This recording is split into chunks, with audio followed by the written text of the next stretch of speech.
This is Geek Therapy Radio. What are we waiting for?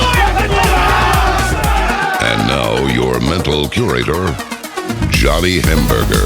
Welcome to Geek Therapy Radio. I am your mental curator, Johnny Hamburger. If you haven't already checked out the most recent episode of Geek Therapy Radio, it was the Halloween special.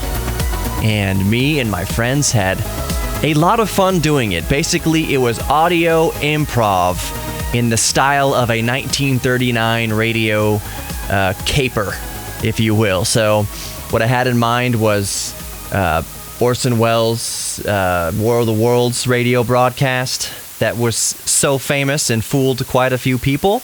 Well, enough people to make it a famous story. I was kind of thinking like that. I did it in the style of like a real Geek Therapy Radio episode where I just got back from the 1939 World's Fair and saw the new television devices, and we had breaking news that there was a bank robbery downtown, and the story goes from there. We join the police conference and we hear from the robbers. So if you're into something like that, if that sounds fun, it is so stupid silly. It is the silliest thing I've ever done on Geek Therapy Radio in the best possible way. So make sure you're subscribed to the Geek Therapy Radio podcast, and you will be able to hear that. Even if you don't subscribe to the Geek Therapy Radio podcast, just Google search Geek Therapy Radio with Johnny Hamburger, and it'll come up. It's the last episode I uploaded called Geek Therapy Radio Halloween Special. You'll see it. I'm just saying. If you haven't checked it out, go see it. Let's move on to the topic du jour. De morning, de afternoon, de night. That's not French at all. If you say de in front of it, is it French? Well, all right. The topic today is Apple's new MacBook Air, Apple's new Mac Mini, and the new iPad Pro. So we're going to get into it a little bit. I'm not going to go over every single gritty speck of this thing. But we're going to go over the important things and kind of my thoughts on these new devices. And I'll just say, TLDR, I don't objectively hate all of them. I don't want anyone thinking that I'm just a strict Apple hater, or that I'm a Windows fanboy or an Apple fanboy or anything like that. I'm not a fanboy. I just see these things objectively. This is what I think about them. There's pros and cons in my mind. And my opinions are just my opinions. They may not be your opinion. If you're watching this on YouTube, you can comment below with your opinion on these new Apple products. But for me, in general, I'm not exclusively pissed off. They're expensive. We will get into that. But let's start with the new MacBook Air. This is the newest...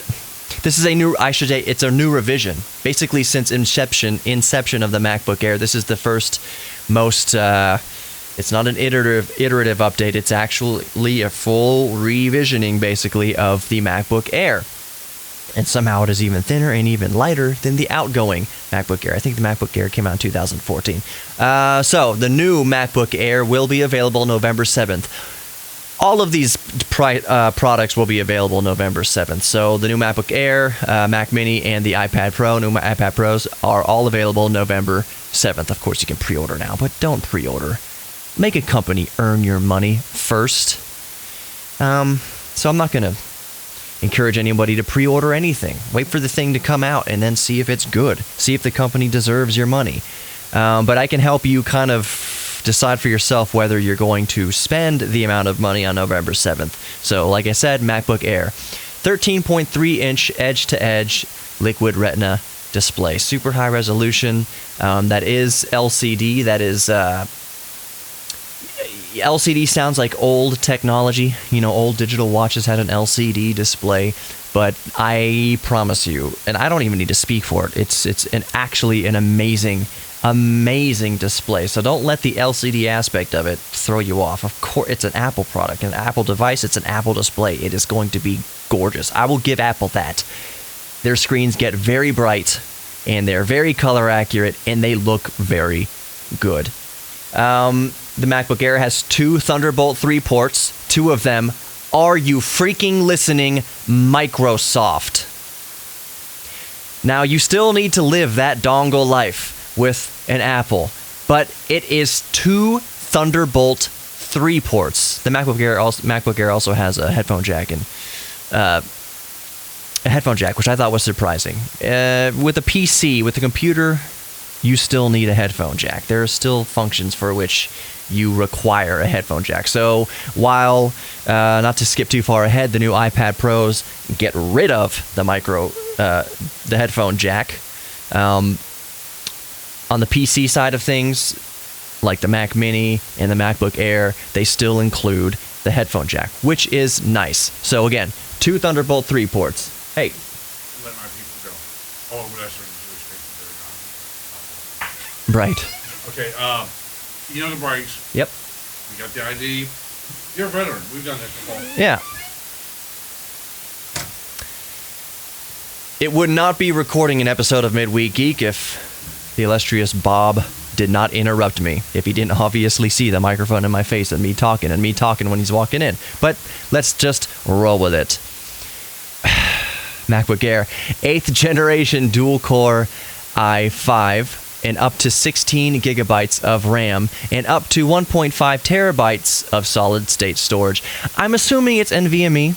At first glance here, I'm not seeing anything definitive on that, but I would just assume, since everything else MacBook has put out right now is just blazing fast NVMe. I don't even know if they need to say that it's NVMe. We can just assume that it's NVMe. So I'm going to say up to 1.5 terabyte solid-state drive of NVMe.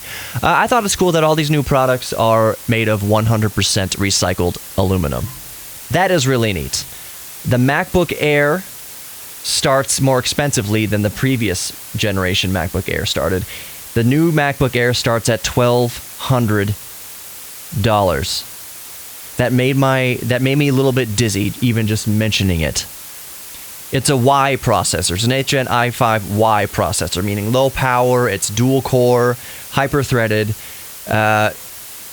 Starts at $1,200. Now you can say, of course, you can already start mashing on your keyboards if you're watching this on YouTube, that you can get so much more for your money for $1,200. Yes, I agree 100,000%. If someone is saying, should I build a gaming PC or should I buy a MacBook Air?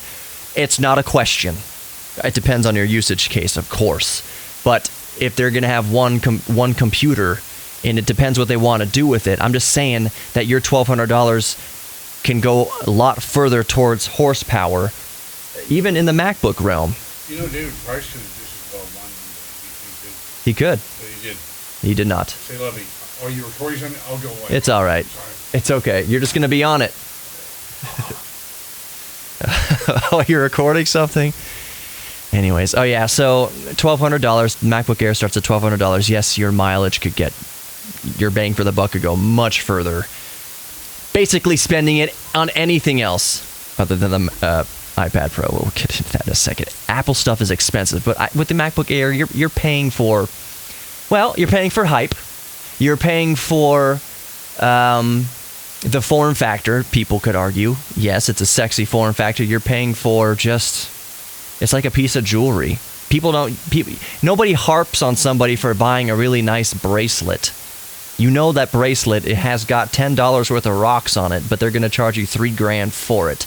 No one complains about that the way they complain about people spending the money on an Apple device. Now, again, is it the best bang for the buck?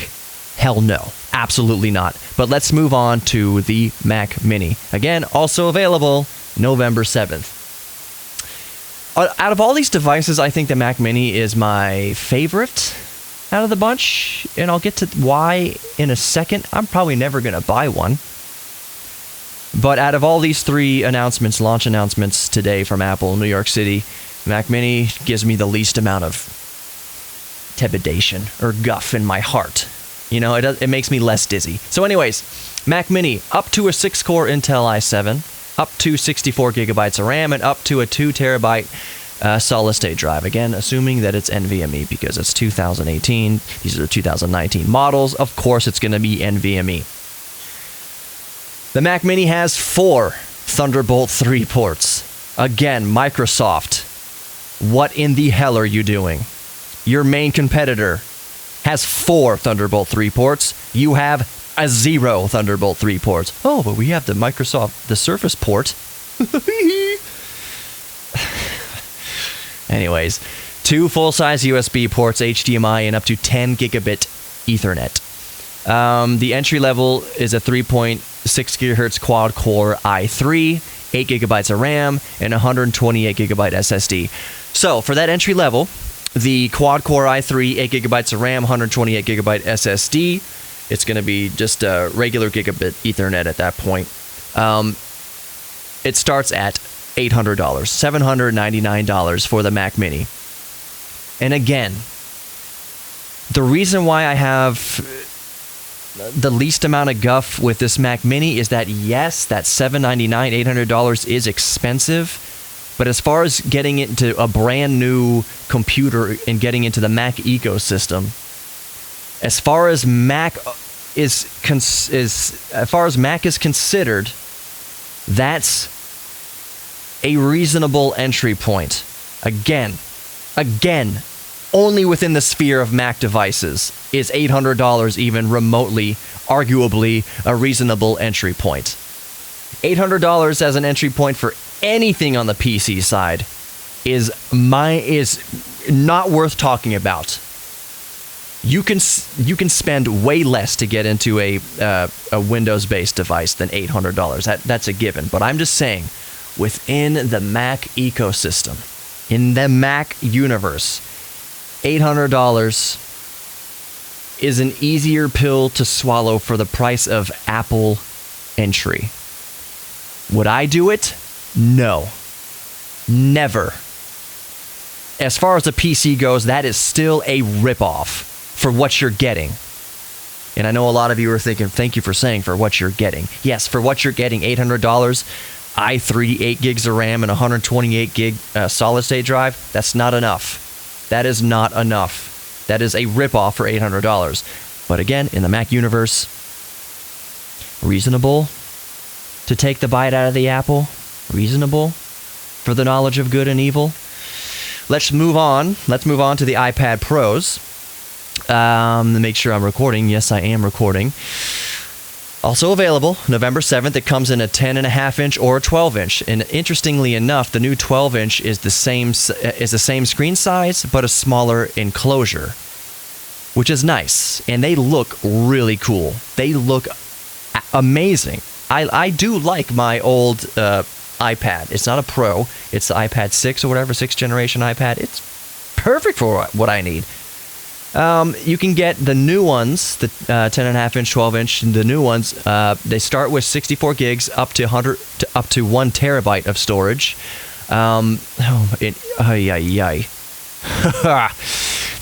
Here's your price of entry for an iPad Pro. A base model 10.5-inch iPad Pro starts at $800. That's more than the Mac Mini if you're keeping score at home.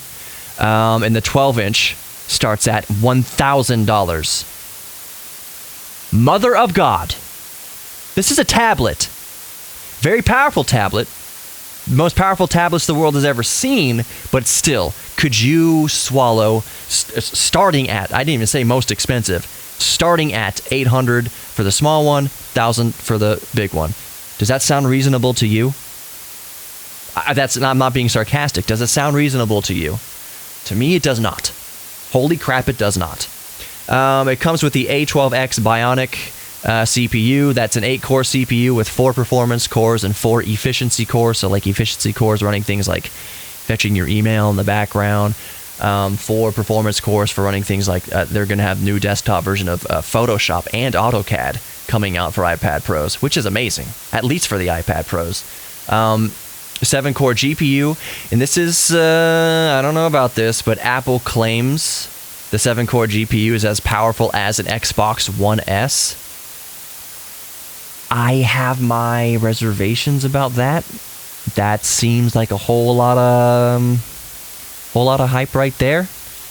But I have no doubts that it's a very powerful GPU in a tablet. It's probably the most powerful GPU in a tablet, period. I have no doubt about that. But as powerful as an Xbox One S, I don't know. What do you think about that? Well, I can't wait for benchmarks, but you can't even benchmark, apples to apples from an iPad Pro to an Xbox One S. You can't do an apples comparison of that. So benchmarks are going to be kind of moot unless I'm wrong about something. I think the best benchmark would be something like AutoCAD or video rendering or something like that. Maybe there's a kind of apples to apples, different architectures on both devices you're benchmarking, but whatever. I'm just saying. Apple's saying that the 7-core GPU is as powerful as an Xbox One S. We'll see. Maybe it is. Maybe it is. I hope it is. That would be awesome. The biggest news is that the iPad Pros adopt USB-C. Hallelujah. Ditching the Lightning port, and thank God for that. Now you can charge out of your iPad Pro, meaning you could plug in your iPhone, at least your iPhone, and charge your iPhone off of your iPad. That's cool. That makes the iPad Pro a battery bank. Now, Android devices have been doing this for a while. Specifically, that I know for a fact, the Samsung Galaxy S9 Plus definitely lets you send power out through the USB-C cord. So if my girlfriend's phone was low on battery, I could plug it into my phone and charge her phone up, give her some juice from my phone. Android devices, especially Samsung, I know for a fact, have been doing that for a while. But this is more of a commentary on modern Apple. Modern Apple does not innovate anymore like it used to. There's no brand new iPod anymore, new iPhone coming out from Apple. They see what the rest of the industry is doing, and then they do it, just package it much sexier and market it much better. The Apple Pencil. Funny story about the Apple Pencil, that you can use it with the iPad Pro. Funny story, Steve Jobs hated stylus. Hated styli. He thought it was pointless, get it? Because you had your own finger. Your finger was the stylus. So he never wanted to use stylus. So he never wanted to use a stylus in his products. So while now Steve Jobs is dead, you have the Apple Pencil. We're not going to call it a stylus. Let's call it the Apple Pencil.